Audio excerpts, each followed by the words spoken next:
वैष्णवी हगवणे मृत्यू प्रकरणातील आरोपी सासरा राजेंद्र, दीर सुशील आणि 6 आरोपी निलेश चव्हाणची पोलीस कोठडी आज संपणार। दुपारी तिन्ही आरोपींना न्यायालयात हजर केलं जाणार।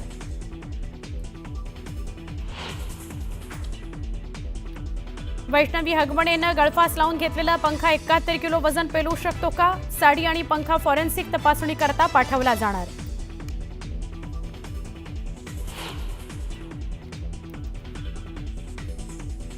एलओसी ओलांडून पाकमध्ये गेलेल्या नागपूरच्या सुनीताची NIA आणि सैन्याचे अधिकारी करणार चौकशी। पोलीस चौकशीत सुनीता सहकार्य करत नसल्याचं आलं समोर।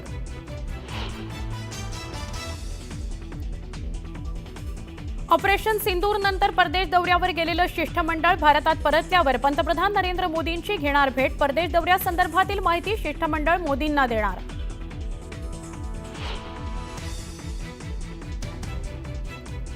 कॅबिनेट मंत्र्यांकडून राज्यमंत्र्यांना अद्यापही अधिकाराचं वाटप नसल्याचं चित्र। राज्यमंत्र्यांकडून मुख्यमंत्र्यांना कॅबिनेट मंत्र्यांसंदर्भात तक्रार करणारे 2 वेळापत्र।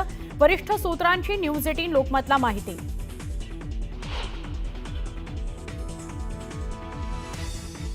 स्थानिक स्वराज्य संस्था निवडणुकीच्या हालचालींना वेग। चालू आठवड्यामध्ये प्रभाग रचना आणि आरक्षण जाहीर होणार, सूत्रांची माहिती। धनंजय मुंडेंविरोधात भ्रष्टाचाराची तक्रार केल्याप्रकरणी अंजली दमानियांचा जबाब नोंदवणार। माजी मंत्री धनंजय मुंडेंच्या अडचणीत वाढ होणार का? दमानियांच्या जबाबातून काय समोर येणार? चर्चांना उधाण।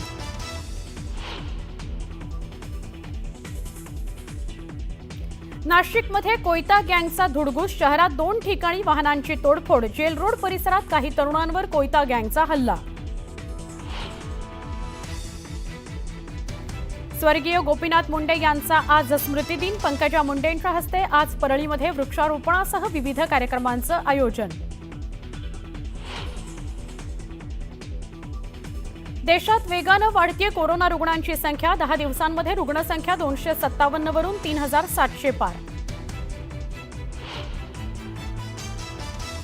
आसाम आणि उत्तर पूर्व भारतात मुसळधार पावसाचा हाहाकार। पूर परिस्थितीमुळे सुमारे 40 जणांचा मृत्यू झाल्याची शक्यता। पूरबाधितांचं सुरक्षित ठिकाणी स्थलांतर।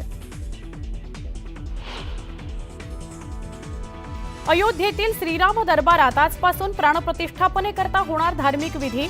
मंदिरात 5 जूनला राम दरबाराची होणार स्थापना।